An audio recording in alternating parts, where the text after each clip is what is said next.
तो ये एक नया सिलसिला शुरू हुआ है। पहले तो मसाजिद को शहीद किया जाता रहा, अब उनको नमाज भी पढ़ने नहीं दे रहे। और बाकी मैं नमाज से निकल रहा था ना, आपका फ़ोन है।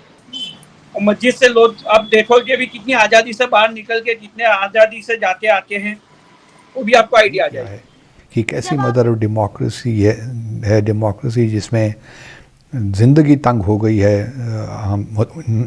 आम लिबरल हिंदुओं के लिए भी और बाकी अक़लियतों के लिए भी, और ख़ास तौर पर मुसलमानों को जिस तरीके से टारगेट किया जा रहा है। जब आप लोगों को वहाँ पर इतनी आज़ादी है, आप इतना अच्छा काम कर रहे हैं, तो फिर ये प्रोपेगेंडा कौन करता है? ये झूठी खबरें कौन फैलाता है कि गुजरात में रहने वाले मुसलमान महफूज नहीं है?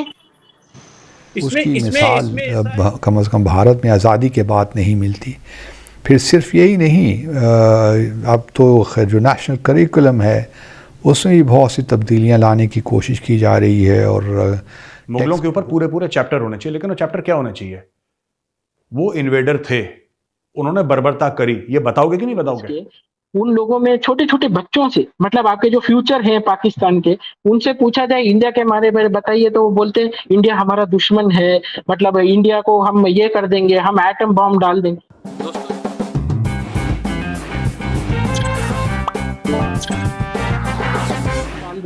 दोस्तों जय हिंद। जैसे पिछले वीडियो में देखा होगा आप लोगों ने कि ये है पाकिस्तान का एक्स एम्बेसडर जो कि इंडिया में भी सर्व करके गया है। इनका काम है पाकिस्तानियों को लाहौरी चूरन बेचना। इनका पोल मैं आगे खोलूंगा और ये लाहौरी चूरन होता क्या है इसका झलक थोड़ा सा देख ले।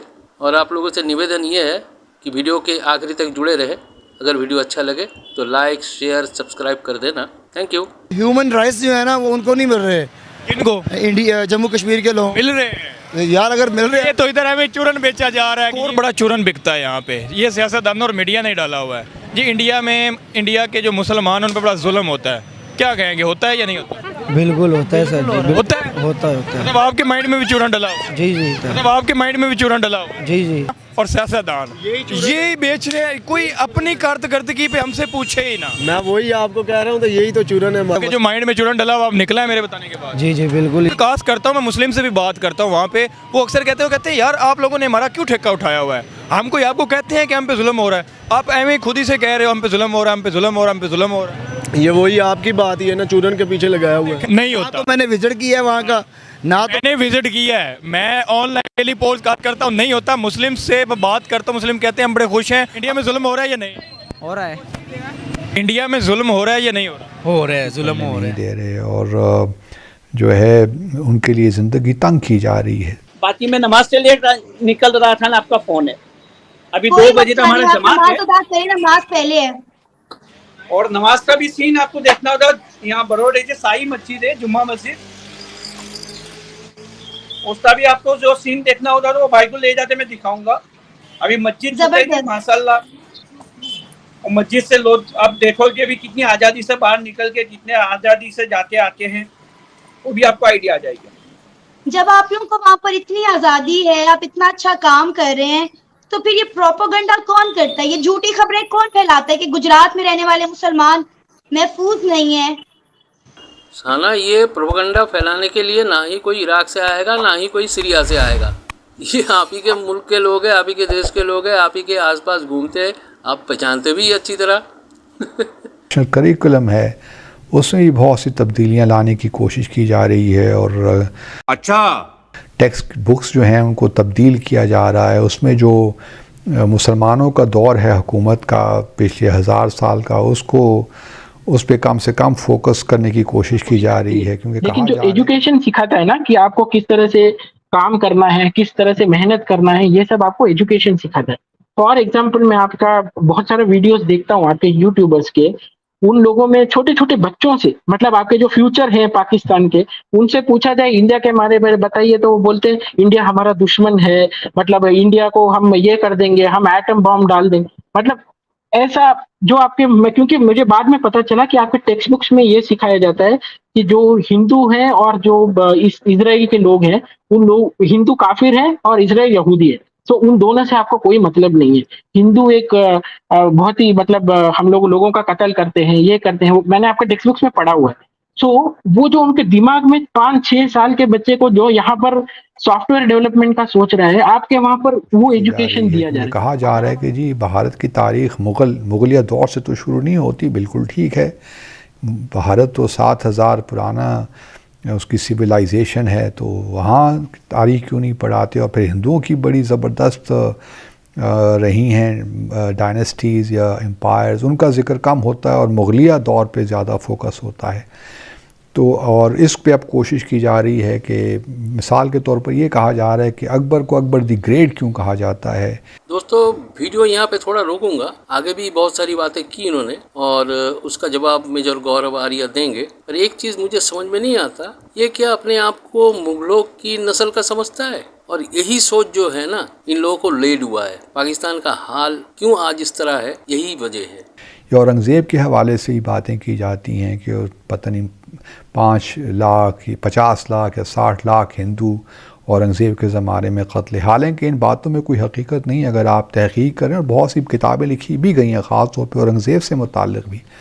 एक या दो बुक्स का नाम या रेफरेंस देंगे, कहाँ पे लिखा गया है ये सब? ना, वो सब नहीं दूंगा अभी, पर लिखा गया है। वही जो है ना लाल टोपी, उसी का कॉन्सेप्ट ऐसा है, सब डॉक्यूमेंटेड है। जो भी बकवास करो डॉक्यूमेंटेड है। यही वाला मामला है। आगे देखे। और उसमें तो ये प्रूव किया गया है कि औरंगज़ेब के ज़माने में जितने मंदिर बने हिंदुओं के लिए, वो तो अपनी मिसाल आप हैं। झूठ बोल रहा है।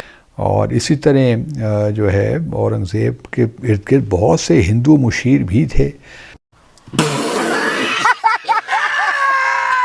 उनके दरबार में। तो इस वजह से ये कहना कि मुगलिया दौर तो अब हकीकत है, हकीकत तारीख़ की हकीकत हम लोग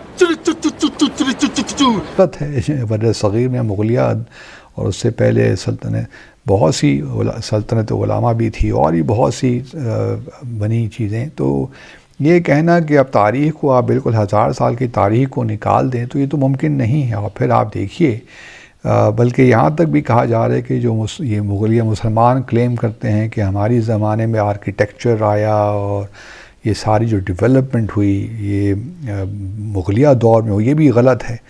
ये गलत तो नहीं है। अगर आप देखिए तो मुगलियाई खाने जो हैं भारत में मशहूर हैं, जिसे भारत ने कैपिटलाइज उस पर किया है और उसको प्रोमोट किया है अपने इमेज को। ताज महल से लेकर ताज होटल मुंबई तक का, वो क्या चीज़ें हैं, ये मुगलिया दौर ही की तो निशानियां हैं। दोस्तों आप सुन रहे हैं, ताज होटल मुगलों ने बनाया, यानी औरंगज़ेब ने बनाया। मैं कहता हूँ ना कि ये है लाल टोपी वाले का ज़ेरॉक्स कॉपी, एकदम पूरा xerox copy. Historians demand deletions in NCERT textbooks to be withdrawn. Ask why they were not consulted. ठीक है, तो ये रोमेला थापर और जयंती घोष हैं। इन्होंने बोला है कि जो आई थिंक जो मुगलों के बारे में ये वो है जो मुगलों के बारे में उसको हटाया गया है और इमरजेंसी पता नहीं क्या क्या है जो हटाया गया है। कह रहे कि वाई वर नॉट कंसल्टेड। यार एक तो ना ये हिस्टोरियंस इनका दिमाग खराब है। देखो तुमने लिख दी, अब तुम ठोका कारतूस हो, तुम्हें ज्यादा इमोशनल नहीं होना चाहिए कि मुझसे मतलब कंसल्ट नहीं कर। तुमसे क्यों कंसल्ट करेंगे? तुमसे क्यों कंसल्ट करेंगे? whom do you represent? The government represents the will of the people. Whom do you represent? You represent yourself as an individual. ठीक है। और जहां तक मुगलों की बात है ना, लोग मुझसे पूछे मेरे साहब मुगलों का मेंशन होना चाहिए, मुगलों के ऊपर पूरे चैप्टर होने चाहिए। ठीक है, मुगलों के ऊपर पूरे चैप्टर होने चाहिए। लेकिन वो चैप्टर क्या होने चाहिए? वो इन्वेडर थे, उन्होंने बर्बरता करी, ये बताओगे कि नहीं बताओगे? भाई इंडिया के हीरो हैं गुरु गोविंद सिंह जी महाराज के नहीं हीरो हैं हमारे, ये हमें तय करना है ना। गुरु गोविंद सिंह जी महाराज क्या हमारे हीरो हैं? क्या हमारे आइडियल हैं? क्या हमारे लिए उनके दिल में और दिमाग में वो मकाम है? ऑब्वियसली है, हर एक हिंदुस्तानी के 140 करोड़ हिंदुस्तानियों के दिल में है वो मकाम उनका। छत्रपति शिवाजी महाराज क्या वो हमारे हीरो हैं कि नहीं है? क्या छत्रपति शिवाजी महाराज हमारे दिल में वो रखते हैं मकाम? वो उस पेडेस्टल पे हैं? बिल्कुल हैं, 140 करोड़ हिंदुस्तानियों के हैं। फिर वो किसके खिलाफ लड़े थे? यार देखो ना, मैं आपको एक बात बताता हूं, डोंट बी कंफ्यूज्ड। आप जफरनामा पढ़िए, मैं आज फिर आपको इंकरेज कर रहा हूं, सारे लोगों को मैं अक्सर कहता हूं, आप जफरनामा पढ़िए।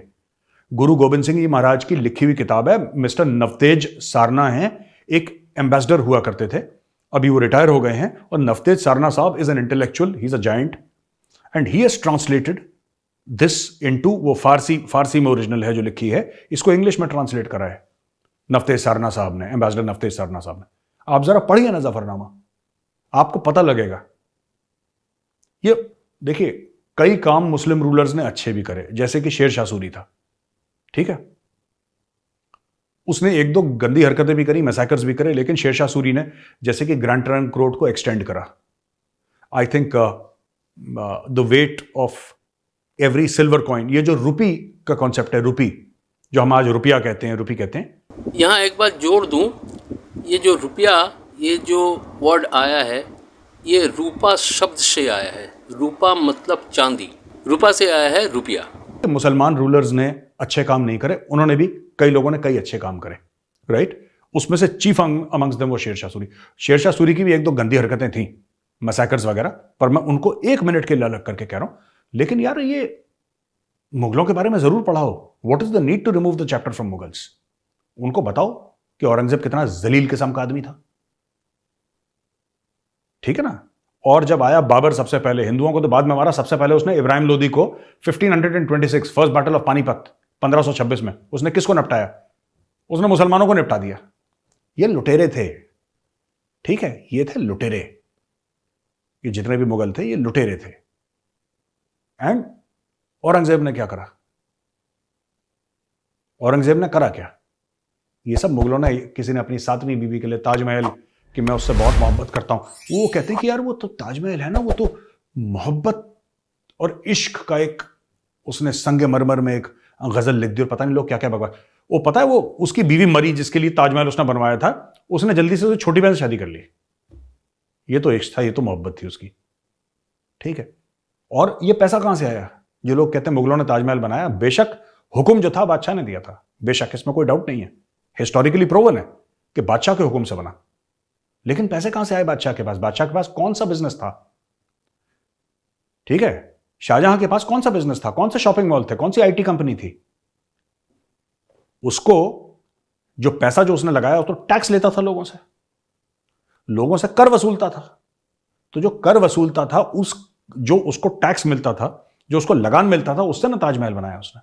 वो पैसा कहां से आया? जरा ये सोचिए, जरा डिटेल में सोचिए कि ये पैसा कहां से आया उसके पास, तब आपको पता लगेगा स्टोरी क्या है। मैं ये पूछ रहा हूं, शाहजहां के पास ताजमहल बनाने का पैसा कहां से आया? हुक्म उसने दिया, नो डाउट, बादशाह था, उसके हुक्म से बनाए, हमें कोई शक नहीं है। लेकिन पैसा कहां से आया? वो बादशाह के पास तो होते हैं पैसे, कहां से होते हैं? ये हमें देखना पड़ेगा कहां से पैसे होते हैं, ठीक है ना। ये पैसे कहां हैं, ये जरा पता लगाइएगा आप।